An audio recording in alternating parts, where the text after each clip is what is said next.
Hello students of class 7, welcome back in my video number 10. I am your biology teacher. As you know that we have completed our chapter number 1, hope you have done all the copy work related to chapter number 1, which was nutrition in plant.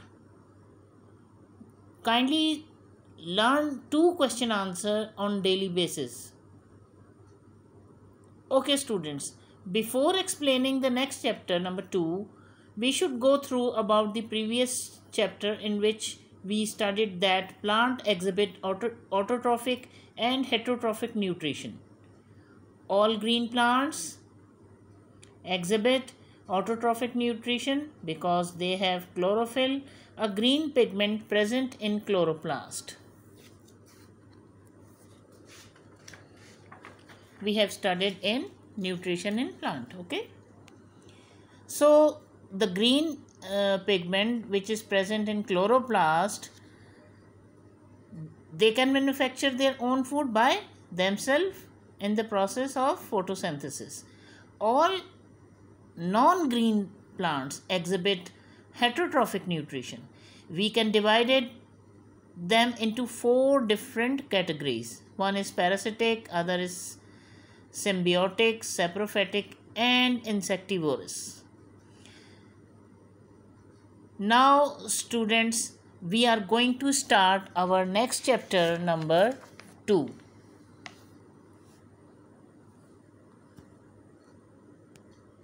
That is nutrition in animals.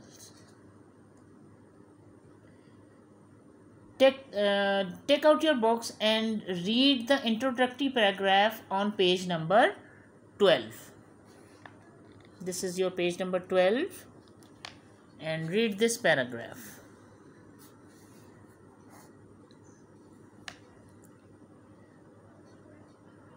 In this chapter, we will study that how animals get their nutrients.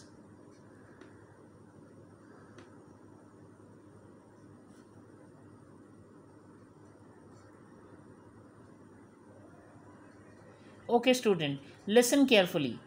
Animals get their nutrients by plants directly, means by eating plants. जैसा कि आप लोग देखते हैं कि cows और goats जो हैं वो घास और चारा वगैरह खाते हैं, यानी वो डायरेक्टली पौधे खाते हैं, और इनडायरेक्टली भी वो प्लांट्स ही खाते हैं, क्योंकि वो ऐसे एनिमल्स को खाते हैं जो कि सिर्फ प्लांट्स पर जिंदा हैं.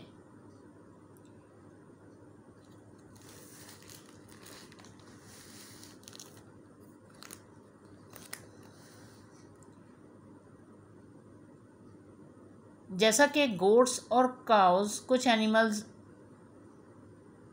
ऐसे भी हैं जो कि प्लांट्स और एनिमल्स दोनों ही खाते हैं.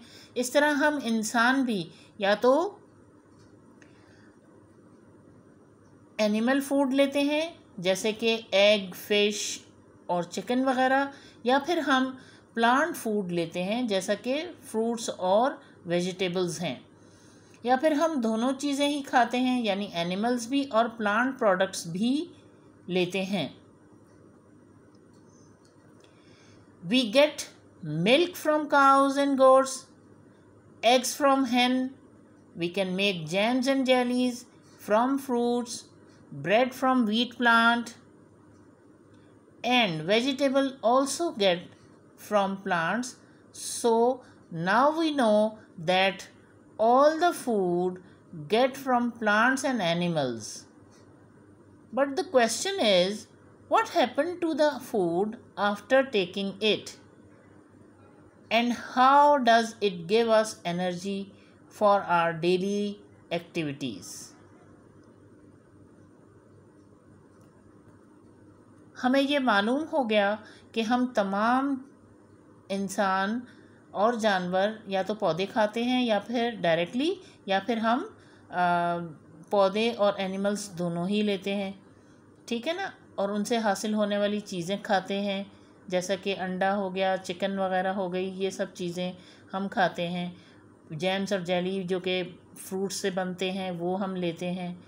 लेकिन एक्चुअली हमें इस चैप्टर में पढ़ना ये है कि हम ये चीज़ें खा तो लेते हैं, लेकिन उसके बाद हमें उससे एनर्जी कैसे मिलती है, हम उस खाने के साथ क्या चीज़ें होती हैं कि वो हमें एनर्जी देता है.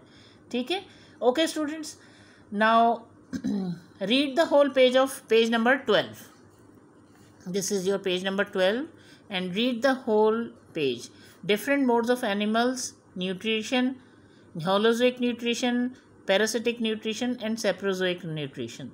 Read the whole page.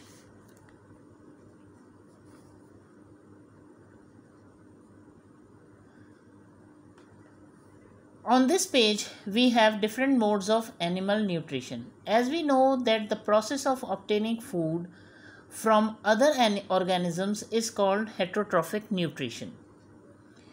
Animals are heterotrophs in their mode of nutrition. So they perform 4 different types of heterotrophic nutrition.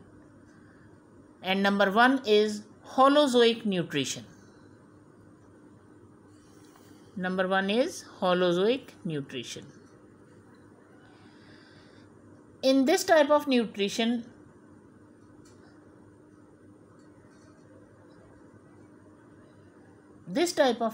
is seen in humans and other big animals. In this mode of nutrition, organisms take whole solid food or liquid substances, and this food is used to release energy by the series of chemical reaction inside the body. यानी holozoic nutrition में organisms solid ग़िज़ा लेते हैं या फिर liquid substances लेते हैं, और ये ग़िज़ा बहुत सारे chemical reactions से गुज़रने के बाद एनर्जी को रिलीज़ करती है, जो कि हमें ताकत बख्शती है, यानी हमें एनर्जी आती है उससे, so that we can do our daily work, या हम उससे मुख्तलिफ़ काम करते हैं. एंड हॉलोजोइक एनिमल्स आर, जितने भी हॉलोजोइक एनिमल्स हैं, they are herbivores means plant eaters, carnivores means animal eaters, and carnivores and omnivores means eating both plant and animal. यानी हॉलोजोइक एनिमल्स जो हैं वो हर्बीवोर्स भी होते हैं, वो सिर्फ प्लांट्स भी खाते हैं, कार्निवोर्स भी होते हैं जो कि एनिमल्स खाते हैं, और वो ओमनीवोर्स भी होते हैं, यानी वो प्लांट्स और एनिमल्स दोनों को खाते हैं. Okay students, now come to the next category, that is parasitic nutrition. Okay, parasitic nutrition. In this mode of nutrition, animals get their nutrients from other animals.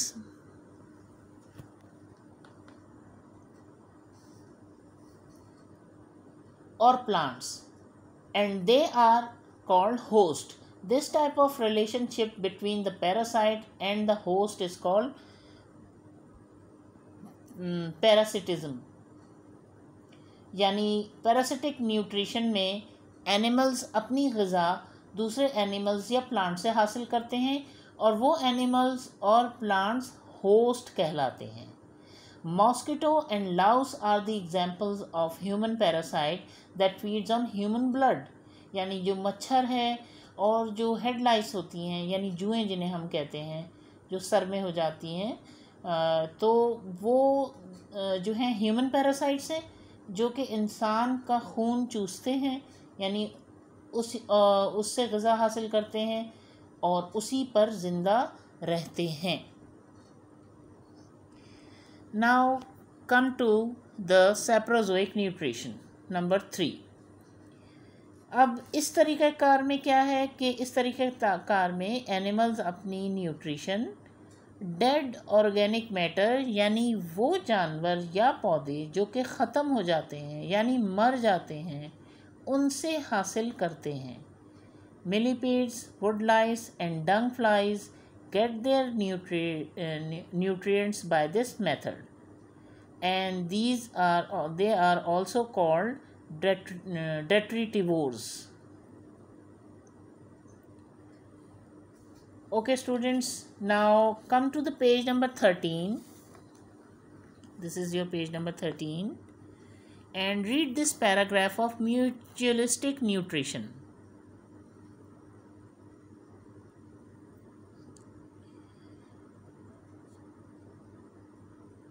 In this method, two animals live close to each other. यानी इन दोनों animals में एक ऐसा mutual relationship develop हो जाता है कि वो ग़िज़ा हासिल करने के लिए